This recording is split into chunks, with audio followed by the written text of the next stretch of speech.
రాష్ట్రంలో గోదావరి కృష్ణా పుష్కరాలకు సర్కార్ సిద్ధమవుతుంది. 2027లో కృష్ణా పుష్కరాలు రానుండగా 2028లో గోదావరి పుష్కరాలు రానున్నాయి. ఈ రెండు పుష్కరాలకు దిగ్విజయంగా పూర్తి చేసేందుకు సర్కార్ ఇప్పటి నుంచే ప్రణాళికలు రచిస్తోంది. ఇప్పటికే ప్రయాగ్రాజ్ మహాకుంభమేళాకు వెళ్లిన అధికారుల బృందం స్టడీ చేసింది. ఎండోన్మెంట్ ప్రిన్సిపల్ సెక్రటరీ శైలజారామయ్య నేతృత్వంలో స్టడీ టూర్ చేశారు అధికారులు. డీటెయిల్స్ యాదగిరి లైవ్ లో అందిస్తారు. యాదగిరి, గోదావరి కృష్ణా పుష్కరాలకు ప్రభుత్వం ప్రణాళిక చేస్తున్నట్టు తెలుస్తోంది. అప్డేట్స్ ఏంటి? సూర్య, గోదావరి కృష్ణ ఈ రెండుకు సంబంధించి పుష్కరాలు నిర్వహించాలని చెప్పేసి ప్రభుత్వం ఇప్పటికే నిర్ణయించింది. అయితే 2027లో గోదావరి, 2028లో కృష్ణాకు సంబంధించినటువంటి పుష్కరాలు నిర్వహించాలి. అయితే ఈ పుష్కరాలకు సంబంధించినటువంటి ఏర్పాట్లు, తర్వాత అక్కడికి వచ్చే జనాలకు సంబంధించి ప్రజలకు సంబంధించినటువంటి దాంట్లో ఎక్కడ కూడా ఇబ్బంది రాకుండా ముందు జాగ్రత్తగా అన్ని ఏర్పాట్లు చేయాలని చెప్పేసి ఇప్పటి నుంచే ప్రభుత్వం కసరత్తు మొదలుపెట్టింది.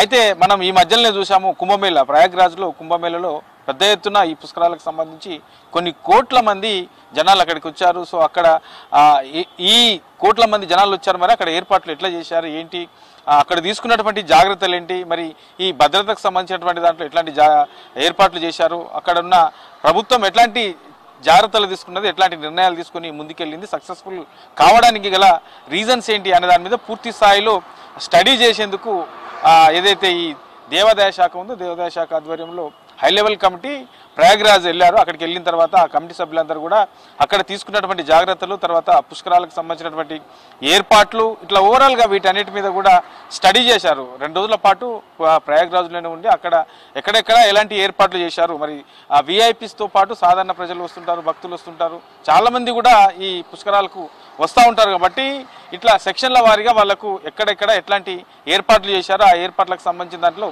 అక్కడ ఏమన్నా సమస్యలు క్రియేట్ అయ్యా, ఒకవేళ సక్సెస్ఫుల్గా కనుక నిర్వహిస్తే అక్కడ సక్సెస్ఫుల్ కావడానికి గల కారణాలేంటి, ఇట్లా ఓవరాల్గా ఈ అన్నిటి అంశాల మీద అన్ని కోణాలలో కూడా ఈ 2 రోజుల పాటు హై లెవెల్ కమిటీ అక్కడే ఉండి అక్కడ జరిగినటువంటి ఈ పుష్కరాలకు సంబంధించినటువంటి పూర్తి స్థాయిలో ఈ కుంభమేళకు సంబంధించినటువంటి ఏర్పాట్లు, తర్వాత తీసుకున్నటువంటి జాగ్రత్తల మీద అక్కడ ఉన్నటువంటి అధికారులు, తర్వాత ప్రభుత్వానికి అక్కడ ఉండే ప్రభుత్వంతో చర్చించి అక్కడ ఉన్నటువంటి ఏరియాను కూడా అంతా లొకేషన్లు ఎక్కడెక్కడ నిర్వహించాలనే దాని మీద కూడా డైరెక్ట్గా అక్కడికి వెళ్ళి వాటిని పరిశీలించారు. సో ఈ హై లెవెల్ కమిటీ ఆధ్వర్యంలో ఈ 2 రోజుల పాటు కూడా అక్కడే ఉండి దీనికి సంబంధించినటువంటి పూర్తి స్థాయిలో అక్కడ వీటిని పరిశీలించారు. ఇక దీనికి సంబంధించి మనము 2027-28లో ఈ గోదావరి కృష్ణ పుష్కరాలు నిర్వహించాలంటే ఎట్లా ముందుకెళ్ళాలి, అక్కడ ఉన్నటువంటి ప్రభుత్వం ఎలాంటి నిర్ణయాలు తీసుకున్నది, ఎట్లా ముందుకెళ్ళింది, ఎట్లా సక్సెస్ అయ్యింది, సో అదే తరహాలో ఇక్కడ కూడా తెలంగాణలో కూడా మనము నిర్వహించాలనుకుంటున్నాం. కాబట్టి ఇక్కడ ఎట్లా ముందుకెళ్తే బాగుంటుంది, ఇక్కడ తీసుకోవాల్సినటువంటి జాగ్రత్తలు ఏంటి,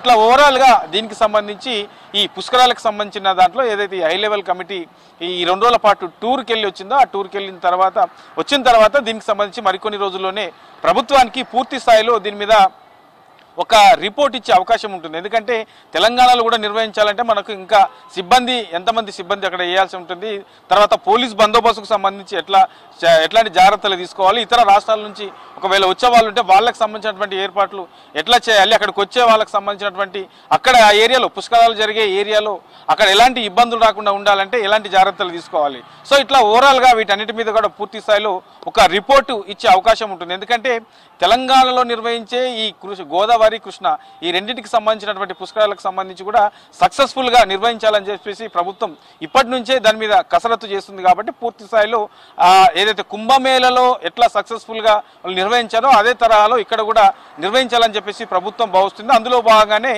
ఈ 2 రోజుల టూరు, ఆ తర్వాత దీనికి సంబంధించి పూర్తి స్థాయిలో ప్రభుత్వానికి ఒక రిపోర్ట్ ఇచ్చిన తర్వాత దీని మీద ఫర్దర్గా ఇంకా ఎలాంటి ఏర్పాట్లు చేయాలనే దాని మీద పూర్తి స్థాయిలో దీని మీద చర్చించి ప్రభుత్వం తరపు నుంచి ఒక నిర్ణయం తీసుకునే అవకాశం ఉంటుంది. సూర్య.